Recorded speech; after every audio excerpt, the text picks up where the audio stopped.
girl. Now Muslims also respond by saying there are reports suggesting that Prophet Muhammad, peace and blessings be upon him, married Aisha radiallahu anha when she was 6. There are reports, authentic hadiths, that do clearly state that she was 6 or 7 years old when she married and 9 years old when she consummated the marriage. By all concerned, that included her parents, that included the community around her, that included Prophet Muhammad's worst enemies who were ready to assassinate him, but did not see. Yes, if you were looking at this verse at face value, yes, and according to the commentaries that go with this verse, a girl can marry, as did Aisha at age 6, having not menstruated.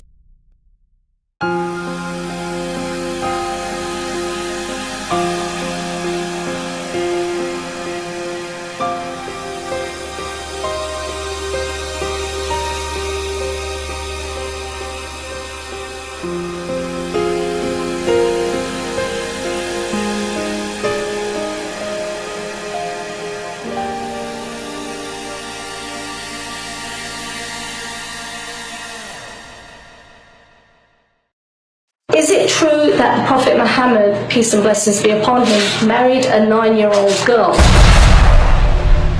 Now the question stems from authentic hadiths or reports that young Aisha radiallahu anha, she married when she was 6 or 7 years old, and that the marriage was consummated when she was 9 years of age.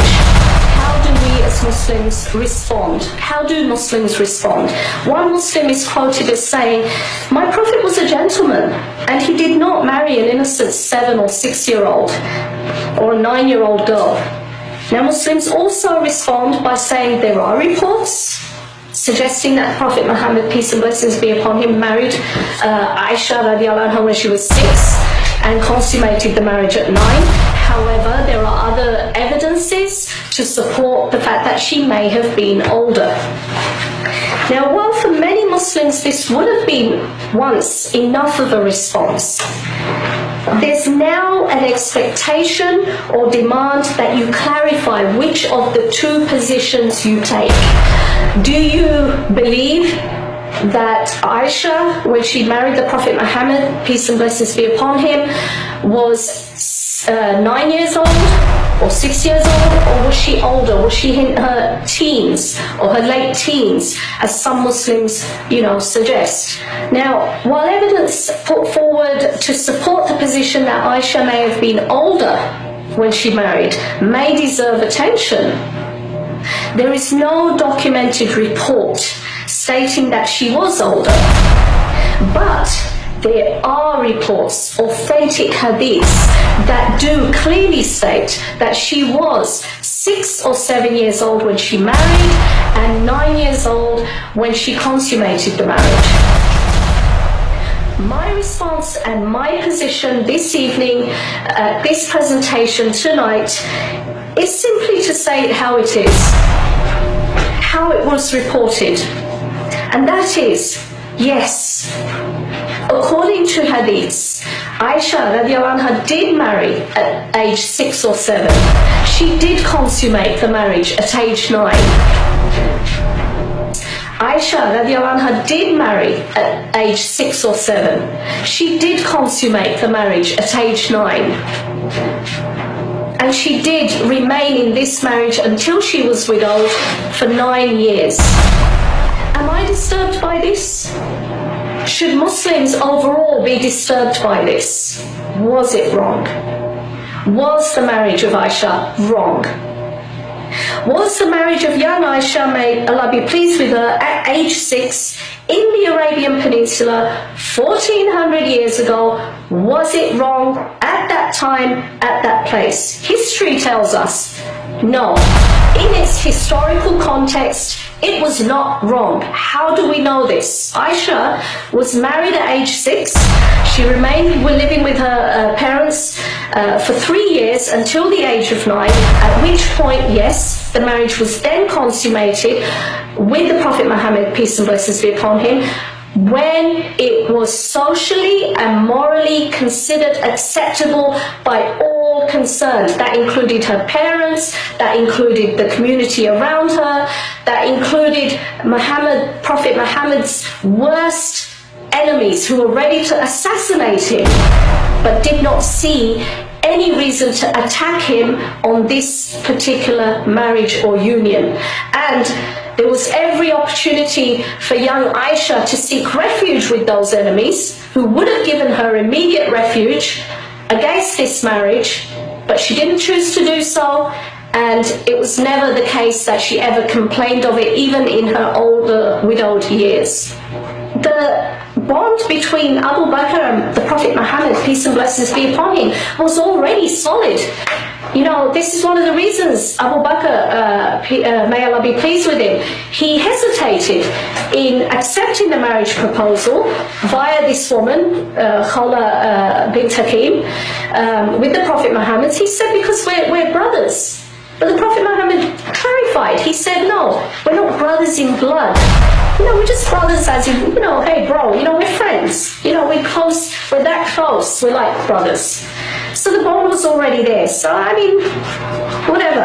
The claim that chapter 65 verse 4 of the Quran, in conjunction with other verses, it stated that, you know, I'll actually quote David Wood on this. He writes, if Islam allows a man to divorce a girl who isn't old enough to have her period, it follows that Islam allows a man to marry a girl who hasn't reached menses.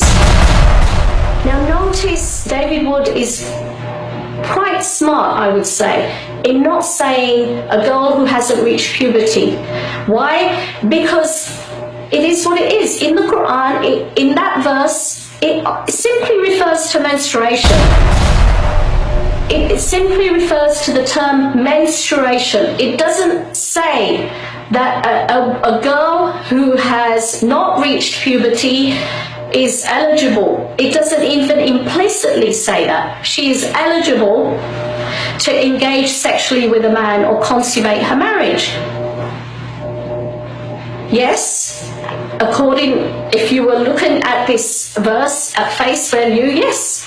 And according to the commentaries that go with this verse, a girl can marry, as did Aisha at age 6, having not menstruated or having not gone through puberty. And she can sexually engage having not menstruated. But can she sexually engage having not completed puberty? No. There's a difference between the terms puberty and menstruation. The two are not synonymous in this respect. There is nothing in the Quran or Islam to prohibit marriage to those who have not yet menstruated, yet it would be disingenuous, inaccurate, and dishonest to say that the Quran or other Islamic sources endorse consummation of marriage or sex with prepubescent girls. Remember, not premenstrual girls, prepubescent girls. And we know puberty does not require menstruation to be complete. Aisha narrated, the Prophet said, it is essential to have the consent of a virgin. Aisha said, what if the virgin feels shy? The Prophet said, her silence then means her consent. Now, it's important to note that the Prophet Muhammad clearly states the importance of obtaining consent. A girl should make it known when consent is not being given. It doesn't mean that if she's silent, you know, that's it, that's her consent. Yes, if she remains silent, that is her consent. But the emphasis is she should voice her opposition. She should, you know, make it known. A woman's silence can be damaging. Even in a court of law today in the secular world, in cases of rape, you know, we always hear cases where they say, well, she didn't say anything. I went ahead. The man says she didn't say anything. She didn't object. So this is where it's being made clear. Silence is taken as consent. Make it clear, make it known. This is what Islam is saying. The fact that Aisha is witnessing and narrating this hadith is also very important, because this confirms that Aisha herself was made aware of her own right after her marriage, after the fact that she is now married with the Prophet Muhammad, peace and blessings be upon him, of her right to also annul her marriage, just like this girl. Some may argue, well, maybe she'd be too scared, too frightened to do so, or to challenge the authority of the Prophet Muhammad, peace and blessings be upon him. Why wouldn't she be able to challenge it? There were many enemies of the Prophet who would gladly give her refuge and fight the Prophet for her right and challenge him against his own word of annulling this other young girl's marriage. So, it could be challenged. The Prophet's words could have been challenged, but she didn't. She lived a happy marriage. She never complained about her marriage. She was happy with the Prophet Muhammad. Peace and blessings be upon him.